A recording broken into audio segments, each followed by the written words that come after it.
जो आपकी डिमांड्स हैं वो मेन ऑन अगर तस्लीम नहीं की जाती तो फिर ज़ाहिर है आपके पास ये प्रोटेस्ट का और स्ट्राइक का ऑप्शन मौजूद है। किसी एक वे आउट पर आप लोग एग्री हो जाएंगे या 100% अपनी डिमांड्स को फुलफिल होता देखना चाहते हैं आप लोग?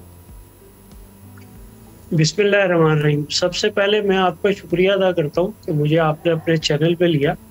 देखिए, मैं आपको बताऊं कि हमने 19 जुलाई बरोज़े हफ्ता एक स्ट्राइक का अनाउंस किया है और अल्हम्दुलिल्लाह सबसे बड़ी बात यह है कि पूरे मुल्क की बेशतर जो बड़ी चैम्बर्स हैं वो इस वक्त हमारे साथ है।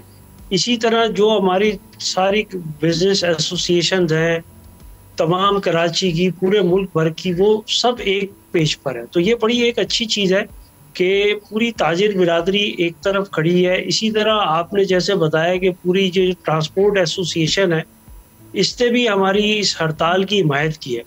देखिए, उसकी यही वजह जो आपने चीज़ें बताई कि इस बजट में आप ये देखें कि किस तरीके से गवर्नमेंट ने चीज़ें लगाई हैं। अब हमने जब इसकी पूरी वर्किंग की, बजट को देखने के बाद हमने तमाम इसकी चीज़ों का जायज़ा लिया, सारी चीज़ें देखी, तो तकरीबन उसमें 34-35 ऐसी चीज़ें थी जो हमने बजट एनोमलीज में डाली। अच्छा, ये भी मैं आपको बताते चलूँ कि जो चीज़ें जो वर्किंग है, हमने अपने मेंबर्स को, एसोसिएशंस को, छोटे ताजिर, बड़े ताजिर, इंडस्ट्रीज़ को, सबको बोला भाई आप इस बजट को स्टडी करें और जो भी नॉमिनीज़ है कराची चैम्बर को भेजें। इस तरीके से हमारे पास तमाम बजट नॉमिनीज़ इकट्ठी हुई और हमने उसको कंपाइल किया और हमने एक पेज बनाया, पेपर बनाया कि किस तरीके से इसको, अगर गवर्नमेंट क्या कह रही है, हम क्या कहना चाह रहे हैं और हम जो चीज़ कह रहे हैं उसको करने में क्या फ़ायदा है। तो थोड़ी हमने ये सारी चीज़ें देख के दी, लेकिन अनफॉर्चुनेटली जब एक कमेटी जो गवर्नमेंट ने बनाई थी ताजिरों की, उसकी जब मीटिंग्स हुई तो उस मीटिंग के दौरान ही, यानी कि उस कारोबारी लोगों को, बिजनेसमैन को सीरियस लिया ही नहीं गया और वो मीटिंग जो कि जूम पे हो रही थी वो हो ही ना पाई। यानी कि घंटा घंटा, 2-2 घंटा जो है वो उसमें तातुल का शिकार हो गई।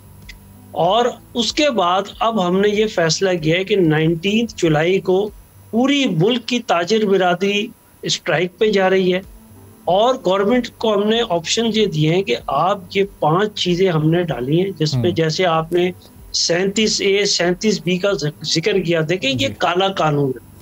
आप देखें, कोई भी ताजिर अगर इस सिस्टम में गवर्नमेंट का एक भी फर्द आए, कोई FBI की टीम आए, आपकी दुकानों पर, आपकी फैक्ट्री पर आती है और कोई चीज़ उनको नहीं समझ आई, वो बगैर किसी एक्सप्लेनेशन के, बगैर तहकीक के आपको हथकड़ी मालिक को लगाएगी और वो अपने साथ लेके चले जाएंगे। तो ये किस किस्म की चीज़, यानी कि हर चीज़ उन्होंने अपने हाथ में ले ली। इसी तरह देखिए 21S है जी। देखिए 21S की वजह से पूरी ताजिर बिरादरी इस वक्त परेशान है।